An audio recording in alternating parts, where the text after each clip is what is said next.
Good morning students. Last class में हमने देखा था हेजनबर्ग अनसर्टेनिटी प्रिंसिपल ना, तो अब बात करते हैं उससे आगे की। हेजनबर्ग अनसर्टेनिटी प्रिंसिपल से ये पता चला था कि हम इलेक्ट्रॉन की माइक्रोस्कोपिक पार्टिकल है मूव कर रहे हैं, उसका एग्जैक्ट पोजीशन और मोमेंटम साइमल्टेनियसली कैलकुलेट नहीं कर सकते ना। अब अगर साइमल्टेनियसली कैलकुलेट नहीं कर सकते तो मतलब वो जो ऑर्बिट वाला कॉन्सेप्ट था वो तो था ही, भाई ऑर्बिट एक सर्कुलर पाथ है, पर उसके अंदर एग्जैक्ट नहीं निकाल सकते तो इलेक्ट्रॉन के लिए अपने को एक नई चीज डिफाइन करनी पड़ेगी जिसका नाम क्या बोला गया अभी, ऑर्बिटल। ऑर्बिटल है क्या चीज? ऑर्बिटल एक ऐसा 3 डायमेंशनल स्पेस है जहां इलेक्ट्रॉन मिलने की प्रोबेबिलिटी क्या है अभी, मैक्सिमम। यानी कि ऑर्बिटल क्या है? It is a 3 dimensional space where electron finding probability is maximum। यानी कि एक कोई भी ऐसा रीजन जहां इलेक्ट्रॉन मिलने की प्रोबेबिलिटी मैक्सिमम हो तो उसको क्या बोलते हैं हम, ऑर्बिटल। यानी कि जो मेन मेरा एनर्जी शेल था जिसको हमने ऑर्बिट बोला था, उसके अंदर कुछ ऐसे रीजन्स होंगे जहां पे इलेक्ट्रॉन सबसे ज्यादा मिलने की प्रोबेबिलिटी होगी, तो उस रीजन को क्या बोल देंगे हम, ऑर्बिटल बोल देंगे ना। अच्छा, हर ऑर्बिटल की एक स्पेसिफिक शेप होती है ना, तो अगर मैं एक डिफरेंशिएट कर दूं किसके बीच में, ऑर्बिट और ऑर्बिटल के बीच में। हमने ऑर्बिट पढ़ा था और एक क्या पढ़ा था अभी हमने, ऑर्बिटल। ठीक है, ऑर्बिट तो कैसा था अपना, एक सर्कुलर पाथ था जहां पे इलेक्ट्रॉन रिवॉल्व करता था। अच्छा, ऑर्बिटल की क्या होगी, एक स्पेसिफिक शेप मिलेगी ना। ठीक है, स्पेसिफिक शेप मतलब जैसे डम्बेल हो सकता है, डबल डम्बेल हो सकता है भाई, स्फेरिकल हो सकता है, यानी एक स्पेसिफिक शेप मिलेगी। वो हर ऑर्बिटल के लिए क्या होगी भी, डिफरेंट शेप होने वाली है। अच्छा, एक ऑर्बिट में मैक्सिमम नंबर ऑफ इलेक्ट्रॉन कितने आ सकते हैं भाई, 2 × n²। और एक ऑर्बिटल में N orbital can accommodate maximum of 2 electron, accommodate maximum of 2 electrons. यानी कि एक ऑर्बिटल कितने इलेक्ट्रॉन अकोमोडेट कर सकता है, मैक्सिमम 2। ठीक है, तो ये एक मेजर डिफरेंस है किसमें, ऑर्बिटल और ऑर्बिट के अंदर ना। यानी कि ऑर्बिट एक सर्कुलर पाथ जिसमें हम इलेक्ट्रॉन यानी कि बोर ने दिया था ना, और ऑर्बिटल वाला कॉन्सेप्ट कहां से आया था, सोमरफेल्ड से। उसने बोला कि इस ऑर्बिट के अंदर कुछ सबशेल्स होंगे और उसके अंदर क्या होगी, कुछ ओरिएंटेशन, मतलब ऑर्बिटल्स होंगे जहां इलेक्ट्रॉन मिलने की प्रोबेबिलिटी सबसे ज्यादा होगी। और हर ऑर्बिटल में मैक्सिमम कितने इलेक्ट्रॉन आ सकते हैं, 2। और एक ऑर्बिट के अंदर कितने आ सकते हैं अभी, 2 × n²। ठीक है, तो एक बेसिक कॉन्सेप्ट आया किसका, ऑर्बिट और ऑर्बिटल।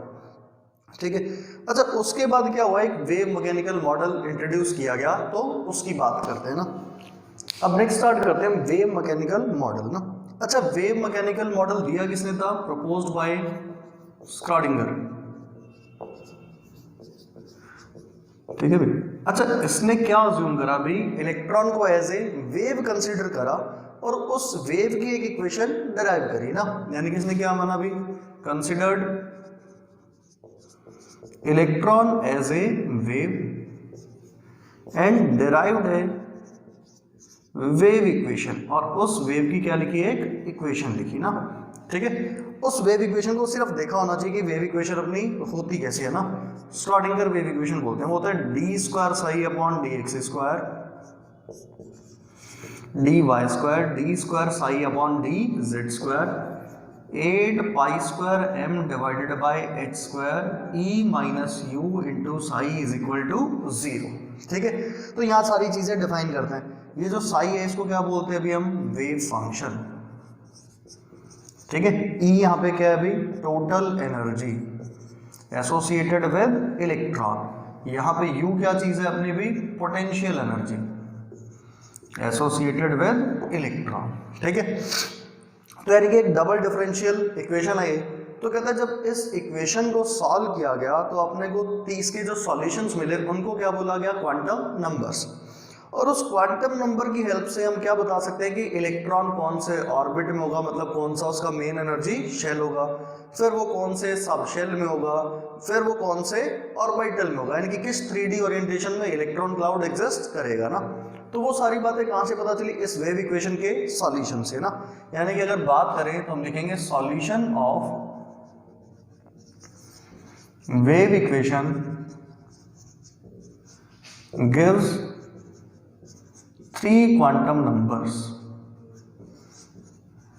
ठीक है भाई, 3 क्वांटम नंबर्स दिए, कौन कौन से, एक को n से रिप्रेजेंट करेंगे, एक को l से और एक को m से। n क्या बताएगा अपने को भी, it is principal quantum number. l क्या बताएगा अपने को भी, एजीमुथल क्वांटम नंबर, ठीक है। और m क्या बताएगा अपने को, मैग्नेटिक क्वांटम नंबर, ठीक है। वैसे क्वांटम नंबर कितने होते हैं अभी, 4, n, l, m और s। पर जो लास्ट वाला है स्पिन क्वांटम नंबर, उसका इस श्रोडिंगर वेव इक्वेशन से कोई लेना देना नहीं है ना। तो एक आएगा स्पिन क्वांटम नंबर, जिसको किससे रिप्रेजेंट करेंगे अभी, s से। और खास बात, it is not a solution of wave equation, ये श्रोडिंगर वेव इक्वेशन के सॉल्यूशन से नहीं आती ना, ठीक है। तो ये हमने बात करी किसकी, श्रोडिंगर वेव इक्वेशन, मतलब उस मॉडल की ना, वेव मैकेनिकल मॉडल की। इस इक्वेशन से क्या है अपने पास भी 3 क्वांटम नंबर्स आए, कौन कौन से, n, l और m, ठीक है। और उसके हिसाब से क्या किया अभी हमने, अब इसको देखेंगे कि n की वैल्यूज क्या होंगी, l की, m की और s की। तो आगे चलते हैं, क्वांटम नंबर्स को डिस्कस करते हैं। तो अब चलते हैं क्वांटम नंबर्स के पास ना, यानी कि अगर क्वांटम नंबर का आइडिया हो तो इजीली बता सकते हैं इलेक्ट्रॉन के साथ सारी कंडीशंस क्या क्या होने वाली है, कौन सा ऑर्बिट, ऑर्बिटल, सबशेल, सब कुछ पता होगा ना। तो सबसे पहला जो क्वांटम नंबर है वो क्या है, प्रिंसिपल क्वांटम नंबर। रिप्रेजेंट किससे करते हैं इसको, n से ना। अच्छा, प्रिंसिपल क्वांटम नंबर हमें बताता है कि इलेक्ट्रॉन कौन से मेन एनर्जी शेल में है ना, मतलब ऑर्बिट के बारे में बताता है। यानी कि अगर लिखें तो क्या लिखेंगे, it tells about filling of electron in main energy shell। Main energy shell मतलब वही बाहर वाला जो ऑर्बिट था ना, कि कौन से एनर्जी शेल में n = 1, 2, 3, 4, पहला ऑर्बिट, दूसरा ऑर्बिट। तो यानी कि जो n की वैल्यूज हो सकती हैं वो क्या हो सकती हैं, 1, 2, 3, 4, so on, ठीक है। बोर के हिसाब से तो k, l, m, n वैसे चल रहा था। तो ये क्या बताएगा अपने को कि भी कौन से मेन एनर्जी शेल में इलेक्ट्रॉन रिवॉल्व कर रहे हैं। तो n की वैल्यू 1, 2, 3, 4, ठीक है। अच्छा, इसी के हिसाब से हम बात कर सकते हैं, अगर n की वैल्यू फिक्स कर दे तो total number of electrons in nth shell, कि nth शेल में टोटल नंबर ऑफ इलेक्ट्रॉन्स कितने होते हैं, 2 × n²। और अगर बोले total number of orbitals in nth shell, की किसी शेल में, जैसे n = 1 में पूछ ले कितने ऑर्बिटल्स होंगे, तो वो किससे पता चलेगा भी, n² से, ठीक है। और एक ऑर्बिटल में 2 इलेक्ट्रॉन रहते हैं, तो देखना टोटल इलेक्ट्रॉन्स कितने होंगे, 2 × n²। जैसे अगर पहले की बात करें n1 में, तो कितने ऑर्बिटल होगा, एक ही इलेक्ट्रॉन कितने होंगे, 2। दूसरे की बात करें तो ऑर्बिटल 4, इलेक्ट्रॉन कितने, 8। तो ऐसे क्या बताएगा, टोटल नंबर ऑफ ऑर्बिटल्स तो n² और टोटल नंबर ऑफ इलेक्ट्रॉन्स कितने, 2 × n²।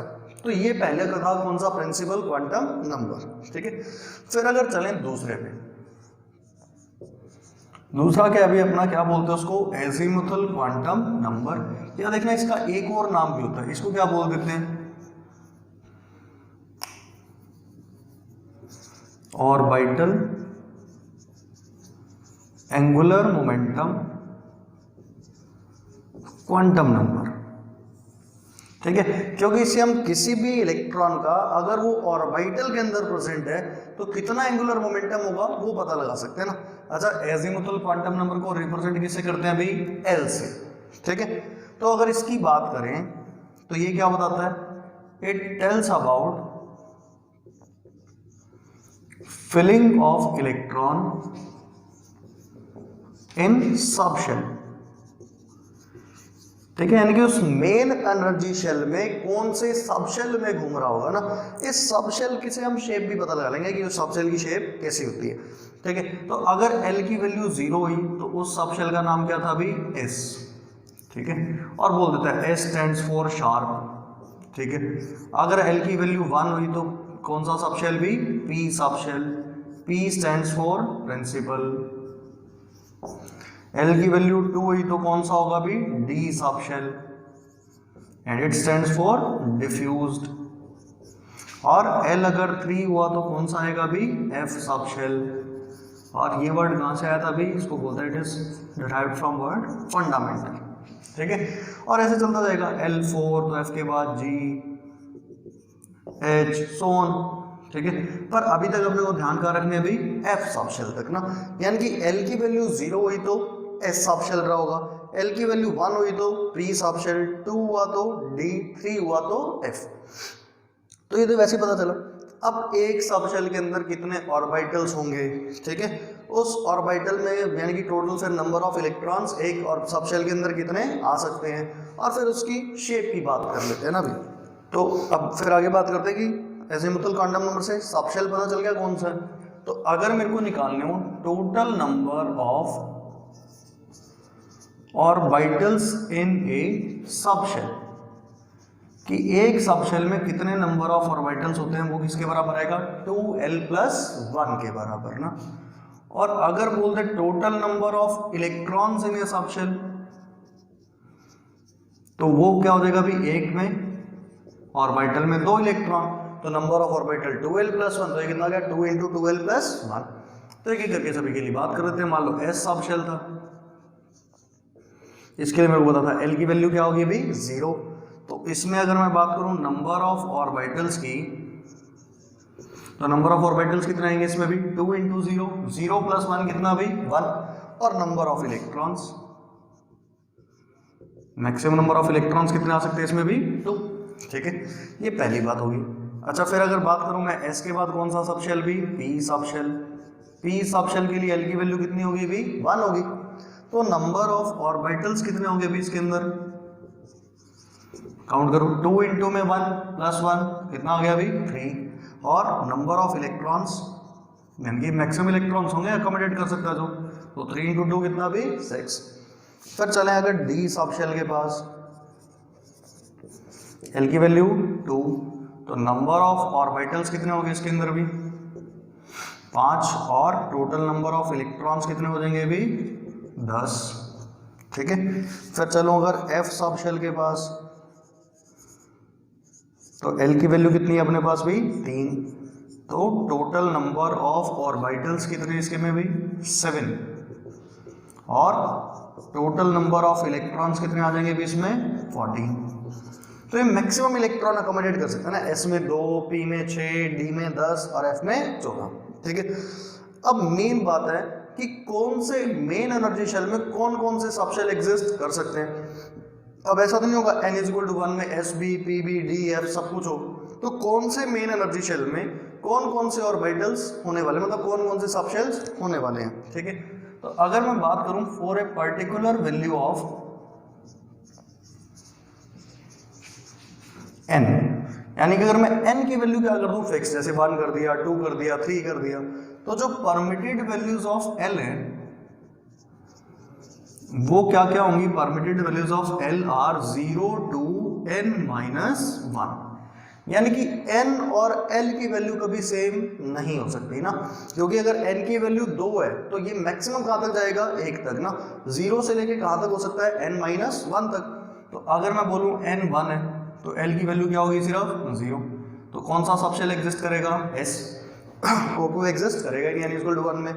अगर n की वैल्यू 2 तो l की वैल्यू 0 और 1, तो इसमें s भी एग्जिस्ट करेगा और इसमें p भी एग्जिस्ट करेगा, ठीक है। n = 3 तो l की वैल्यू 0, 1, 2, s सब शेल भी एग्जिस्ट करेगा, p भी करेगा और d भी करेगा, ठीक है। और n = 4 तो l की वैल्यू 0, 1, 2, 3, s सब शेल होगा, p, d और f, ठीक है। तो s सब शेल एग्जिस्ट करने के लिए minimum value of n 1, p के लिए 2, d के लिए 3 और f के लिए 4, ठीक है। तो ये हम बता सकते हैं कि कौन से मेन एनर्जी शेल में कौन कौन से सब शेल्स प्रेजेंट हो सकते हैं ना। तो number of orbitals 2l+1, number of electrons 2 × 2l+1, ठीक है। नहीं तो ये याद कर सकते हैं s में 2, p में 6 इलेक्ट्रॉन, d में 10 इलेक्ट्रॉन और f में 14 इलेक्ट्रॉन, ठीक है। तो ये अपना दूसरा क्वांटम नंबर था जिसको क्या बोला एजीमुथल क्वांटम नंबर। इसी में हमने लिखा था कि इसको हम ऑर्बिटल एंगुलर मोमेंटम भी बोलते हैं ना, तो वो ऑर्बिटल एंगुलर मोमेंटम होता गया है। अब अगर आप पूछ रहे थे कि ऑर्बिटल एंगुलर मोमेंटम होता गया है ना, तो ऑर्बिटल एंगुलर मोमेंटम का फार्मूला है ना √L × l+1 × h/2π, h/2π के रूट से बाहर ना, ठीक है। इसमें हमेशा क्वेश्चन s पे पूछता है, ठीक है। बोलेगा एस सब शेल के लिए बताओ। क्यों ऐसा बोलता है? क्योंकि गलती हो जाती है ना, हम ये नहीं सोचते कि एल की value 0 plus 1 into H upon 2 पाई कर देते हैं, पर देखना 0 के साथ कुछ भी मल्टीप्लाई होगा, नेट के आने वाला भी अपना 0, तो वो ध्यान नहीं रहता ना। तो इसलिए पूछता यही है ना कि इसके लिए जो ऑर्बिटल एंगुलर मोमेंटम होगा अपना, वो कितना आएगा? अभी 0 आएगा। अगर बोलते पी सब शेल के लिए, तो पी सब शेल के लिए कितना आएगा? अभी सीधा लिख दो, orbital angular momentum root over 2 into h divided by 2 pi. तो ऐसे अपने से क्या निकलवा सकता है? Orbital angular momentum. ध्यान रखना, अगर बोलता ऑर्बिट एंगुलर मोमेंटम, याद करो ऑर्बिट मतलब मेन एनर्जी शेल वाला, ये इससे अलग है ना। तो वो क्या होता है? M v r is equal to n into h divided by 2 pi. अगर बोलते इलेक्ट्रॉन सेकंड ऑर्बिट में घूम रहा है तो angular momentum 2 into h divided by 2 pi. Third orbit में घूम रहा है तो 3 into h divided by 2 pi. तो यहाँ कंफ्यूज करता है ऑर्बिटल एंगुलर मोमेंटम और ऑर्बिट एंगुलर मोमेंटम। अगर इलेक्ट्रॉन एक मेन एनर्जी शेल ऑर्बिट में घूम रहा है तो उससे एंगुलर मोमेंटम बाहर से लेके आएंगे ना, m v r is equal to n h divided by 2 pi. और इसके लिए ऑर्बिटल के लिए root over l into l plus 1 और multiplied by h divided by 2 pi. ठीक है, तो ये अपनी बात थी। इसलिए जो एजीमुथल क्वांटम नंबर उसको क्या बोलते हैं? Orbital angular momentum quantum number.